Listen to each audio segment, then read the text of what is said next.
What's good, y'all? Elvis here. I like to tell myself I'm not a product of my environment because I believe that I'm bigger than the things that have happened to me. But you can't take a seed, plant it in some shitty soil, then expect it to grow big and strong. Your environment matters.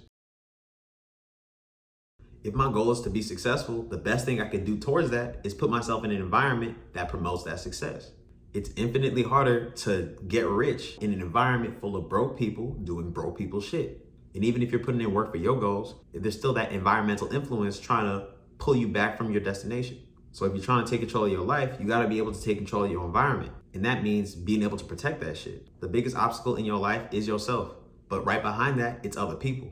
Everyone's got thoughts and opinions about everything, and most of them do not matter, especially not to you. Of course, as an individual, you have the most power and influence in your own life, but then right behind that, your environment's full of your friends, family, associates, and then, miscellaneous people. You gotta be conscious about the influence that those people have on your life too. And more often than not, those, friends, family, and all those people, they're people that we care for. There might be mutual love there, but you gotta keep in mind that they're not invested in your growth and your success as much as you are. So you can't expect them to have your best interest at heart in terms of that. And the people closest to you tend to be the naysayers, the people that don't believe in what you're doing. And that's fine, they don't gotta believe in what you're doing.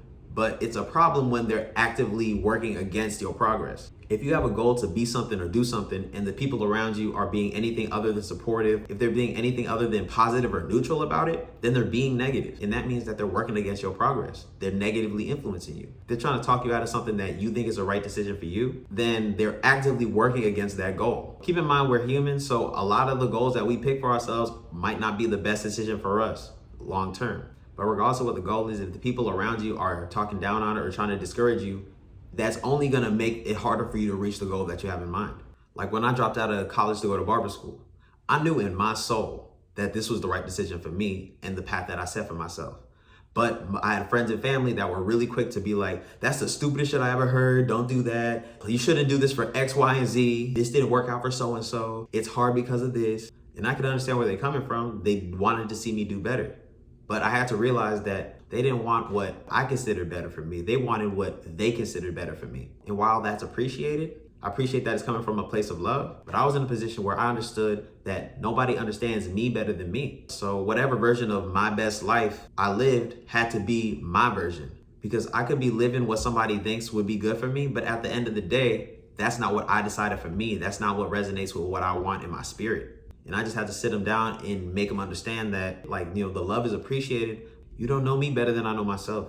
They want to see me safe. They want me to take the secure route. But the path of security is the path of least resistance. And the path of growth is the path of most resistance. So tiptoeing around this life trying to be secure is resistant to growth.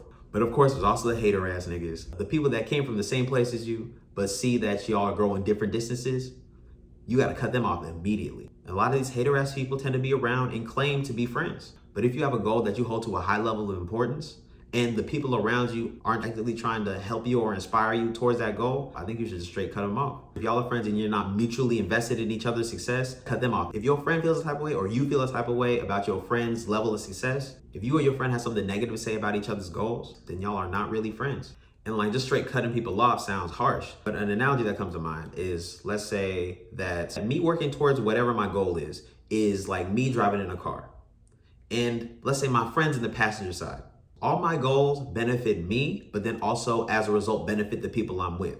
So if you ride in the car, I'm bringing you along with me. If you're sitting in the passenger seat, it'd be cool if you wanted to help with directions, but that's not required. I'm in control of the car, I'm driving. A lot of the people that we call friends are sitting on the passenger side, experiencing some kind of benefit of our progression or our growth or success, but also they're simultaneously siphoning the tank. So I'm driving, but I got less gas because the person on my side is siphoning the tank. At that point, it makes no sense to keep them as a passenger because they hurt my progress, but also hurting themselves because I'm trying to benefit everybody around me. And while your environment can have a strong influence on you, we are humans. We've been blessed with our minds. We've been blessed with the power of consciousness. And even though your environment can influence you, you have more power to influence your environment, which also, as a result, influences you. So if you influence your environment to be something that influences you positively, that's just supercharging yourself towards whatever goal you have. Specifically for me as a barber, my environment consists of friends, family, associates, clients, romantic interests. And I've had clients that you have a generally positive relationship, But when somebody asks them who cuts their hair, they don't want to tell them who cuts their hair because they're like, I don't want him to be too booked up. I want to be able to get a haircut. Like, I can understand, but that's some snake ass shit. That's a person that prioritizes their benefit from me than my success, than wanting to see me prosper. That's not a client I would want. But if they enjoy the benefit that you bring, but don't try to feed you or try to put some positive energy into you or in your direction, they are effectively a parasite. A lot of us are living with a bunch of parasites. And despite that, we're still making progress towards our goals. But because we're accustomed to being drained, we're not even aware of all the energy being lost.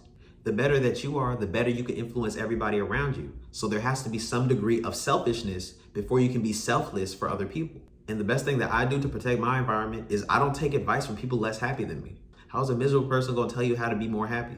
Miserable people don't wanna push you up to see you elevate, they wanna pull you down to have company.